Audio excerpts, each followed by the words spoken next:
ಕನ್ನಡಿಗರ number 1 choice Kannada matrimony. ನನಗೆ ಇವಾಗ ನಾನು ನಿಮಗೆ ಒಂದು ನಿಮಿಷ ಯಾವ ವರ್ಷದಲ್ಲಿ ಅರವಿಂದ್ ಕಮಲಾ ಅವರಿಂದ ನಿಮ್ಮ ಮಗಳನ್ನ ಕರ್ಕೊಂಡು ಬಂದ್ರಿ? 7th ಸ್ಟ್ಯಾಂಡರ್ಡ್ ಆದಮೇಲೆ ಯಾವ ವರ್ಷ ಅಂತ ಒಂದು ಅಪ್ರಾಕ್ಸಿಮೇಟ್ ಇಯರ್ ಹೇಳಿ. ನನಗೆ ಇಯರ್ ಹೇಗೆ ಹೇಳೋದು ಸರ್? ನನಗೆ 7 ವರ್ಷ. ನಾನು ಹೇಳ್ತೀನಿ, 7 ವರ್ಷ ಅಂದ್ರೆ 83 ಹುಟ್ಟಿದ್ದಾರೆ. 7ನೇ ಕ್ಲಾಸ್ ಓದಬೇಕು ಅಂದ್ರೆ 13 ವರ್ಷ ಆಗಿರ್ಬೇಕು. ಅಂದ್ರೆ ಅಟ್ಲೀಸ್ಟ್ 95-96 ಸುಮಾರು ಕರ್ಕೊಂಡ್ ಬರ್ತೀರಿ. 95-96 ಸುಮಾರಲ್ಲಿ ನೀವು ಪ್ರಭಾಕರ್ ಬಾಳಿಗ ಜೊತೆ ರಿಪ್ಪನ್ಪೇಟೆಯಲ್ಲಿ ನಮಗೆ ಮಕ್ಕಳೇ ಇಲ್ಲ, ನಾವು ದಂಪತಿ ಅಂತ ಇದ್ದೀರಿ. ಹೌದು, ಅದನ್ನ ಯಾತಕ್ಕೆ ಹೇಳ್ತಾ ಇದ್ದೀನಿ ಅಂದ್ರೆ ನನಗೆ ಮಕ್ಕಳೇ ಇಲ್ಲ ಅಂತ ಹೇಳ್ತಾ ಇದ್ದೀನಿ. ಯಾಕೆ ಅಂತ ಹೇಳಿದ್ರೆ ಅವಳನ್ನ ಬೇರೆ ಕಡೆ ಶೇಟು ಮನೆಯಲ್ಲಿ ನಾನು ಓದಿಸ್ಲಿಕ್ಕೆ ಬಿಟ್ಟಿದ್ದೆ. ಅಲ್ಲಿ ನಾನು ಪ್ರಭಾಕರ್ ಯಾವ ಊರಿನ ಶೇಟು ಅವರು? ಅವ್ರು ಕಲ್ಕತ್ತಾ. ನಿಮ್ಗೂ ಸೇಟುಗೆ ಹೇಗೆ ಪರಿಚಯ? ನನಗೆ ಕೋಲ್ಕತ್ತಾ, ಯಾಕಂದ್ರೆ ನೀವು ಬೆಂಗಳೂರಿನವರು, ಅವರು ಕೋಲ್ಕತ್ತಾದಲ್ಲಿ. ನಾನು ಒಂದು ನಿಮಿಷ, ಅವರು ಮಂಗಳೂರಲ್ಲಿ ಬಿಸ್ನೆಸ್ ಮಾಡಕ್ಕೆ ಬಂದಿದ್ರು.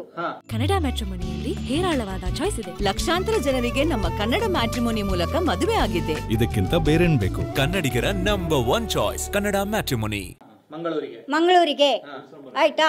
ನನ್ನ ಫ್ರೆಂಡ್ ಒಬ್ರು ಉಡುಪಿಯವರು ಅವರನ್ನ ಅಪ್ರೋಚ್ ಮಾಡಿದ್ರು, ಅವ್ರ ಮನೆಯಲ್ಲಿ ಅಡಿಗೆ ಮಾಡ್ಕೊಂಡು ನೋಡ್ಕೊಳ್ಳಕ್ಕೆ ಆಯ್ತಾ. ಹಾಗಾಗಿ ನಾನು ಅಲ್ಲಿಗೆ ಹೋಗಿದ್ದೆ. ಅವರು ನನಗೆ ತುಂಬಾ ಒಳ್ಳೆಯ ವ್ಯಕ್ತಿಯಾಗಿದ್ರು.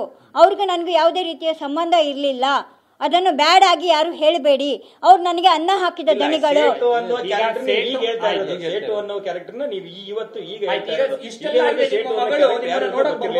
ಇರ್ಲಿ ಒಂದ್ ನಿಮಿಷ, ನೀವು ಸೇಟು ಅವ್ರಿಗೆ ಯಾವ ವರ್ಷದಲ್ಲಿ ಕರ್ಕೊಂಡು ಹೋಗ್ತೀರಿ?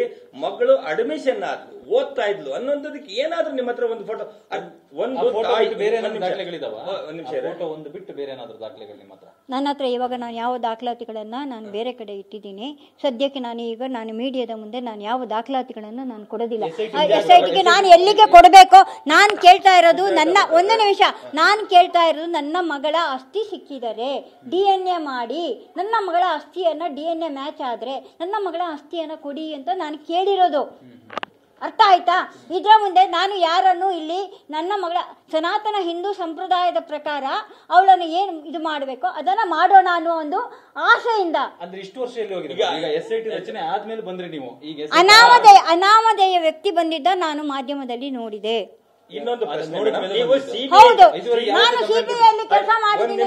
ಹೊರಗುತ್ತಿಗೆ ಆಧಾರದ ಮೇಲೆ ಸಿಬಿಐದಲ್ಲಿ ಹೊರಗುತ್ತಿಗೆಯಲ್ಲಿ ಕೆಲಸ ಮಾಡುವಷ್ಟು ಬುದ್ಧಿವಂತರು ನೀವು ಆಗಿದ್ರಿ. ಆದ್ರೆ ನಿಮ್ಮದು ನಿಮ್ಮ ಮಗಳದು ಒಂದು ಒಟ್ಟು ಸುರತ್ಕಲ್ಲಲ್ಲಿ ಒಂದು ನಿಮಿಷ, ಸುರತ್ಕಲ್ಲಲ್ಲಿ ಮನೆ ಇತ್ತು. ಸುರತ್ಕಲ್ಲಲ್ಲಿ ಮನೆ ಇತ್ತು. ನನ್ನ ಮಗಳದು ನನ್ನ ಇಬ್ಬರದ್ದು ನಡುವೆದು ಫೋಟೋಗಳನ್ನೆಲ್ಲಾನು ಸುಟ್ಟು ಹಾಕಿದ್ದಾರೆ. ಯಾರು ಅಂತ ಗೊತ್ತಿಲ್ಲ ನನಗೆ. ನಾನು ಮನೆಗೆ ಹೋಗು ಸುರತ್ಕಲ್ಲಲ್ಲಿ, ಹೌದು, ನನ್ನ ಮನೆಗೆ ಬೆಂಕಿ ಕೊಟ್ಟಿದ್ದಾರೆ. ಯಾರು ಅಂತ ನನಗೆ ಗೊತ್ತಿಲ್ಲ. ಒಂದು ನಿಮಿಷ, ನಾನು ಪ್ರಜ್ಞಾಹೀನ ಸ್ಥಿತಿಯಲ್ಲಿ ಬಿದ್ದಾವಾಗ ಅವಳು ಹೋದ ತಕ್ಷಣ ನಾನು ಮಂಗಳೂರಿಗೆ ಹೋಗಿದ್ದೆ. ನಾನು ಹಾಸ್ಪಿಟ್ಲಿಂದ ಆದ ಮೇಲೆ. ಅಂದ್ರೆ ಅವ್ರ ಮನೇಲಿದ್ದಾಗ ಬೆಂಕಿ ಹಾಕಿರೋದ ಮನೆಗೆ? ಯಾರು ಬೆಂಕಿ ಹಾಕಿರೋದ? ನಾನು ಮನೆಯಲ್ಲ, ನಾನು ಹಾಸ್ಪಿಟ್ಲಿಗೆ ಅಡ್ಮಿಟ್ ಆಗಿದ್ದೆ. ಅಲ್ಲಿ ಹೊಡೆದಿದ್ರು ನನಗೆ ಧರ್ಮಸ್ಥಳದಲ್ಲಿ. ಇಲ್ಲಿ ನೋಡಿ, ಪ್ರಜ್ಞಾಹೀನ ಕಟ್ಟಿ ಹಾಕಿದ್ರು, ಮಾರ್ಕ್ಗಳಿದಾವೆ. ಇದು ಯಾವುದು ಸುಳ್ಳಲ್ಲ. ಯಾವ ವಿಚಾರಕ್ಕೆ ಅಂತ ನನಗೆ ಗೊತ್ತಿಲ್ಲ. ನಿನ್ನ ಮಗಳನ್ನ ಇಲ್ಲಿ ತೋರಿಸ್ತೀನಿ ಅಂತ ಕರ್ಕೊಂಡು ಹೋಗಿ ಅಲ್ಲಿ ಕೂಡು ಹಾಕಿ ನನ್ನನ್ನು ಒಂದು ರಾತ್ರಿ ಅಲ್ಲಿ ಇಟ್ಟು ನನ್ನ ಧರ್ಮಸ್ಥಳದಲ್ಲೇ. ನೀವು ಮೆಡಿಕಲ್ ಮಣಿಪಾಲದ ಕಸ್ತೂರ್ಬಾ ಮೆಡಿಕಲ್ ಕಾಲೇಜ್ ಅಡ್ಮಿಟ್ ಆಗಿದ್ದಾರೆ. ಒಂದು ನಿಮಿಷ ಕ್ರಾಸ್ ಕ್ವಶನ್ ಹಾಕ್ಬೇಕಾಗಿದ್ರೆ ನಾನು ಹೇಳೋದನ್ನ ನೀವು ಪರಿಪೂರ್ಣವಾಗಿ ಪರಿಪೂರ್ಣವಾಗಿ ನಾನು ಹೇಳ್ತೀನಿ. ಎಲ್ಲಾ ಚಾನೆಲ್ಗಳಿಗೂ ಒಂದೇ ನಾನು ಉತ್ತರ ಕೊಡ್ತಾ ಇದ್ದೀನಿ. ನನ್ನ ಮಗಳು ಜುಲೈ ಎಂಡ್ ಅಲ್ಲಿ ಅಡ್ಮಿಷನ್ ಮಾಡಕ್ಕೆ ನಾನು ಹೋಗಿರೋದು.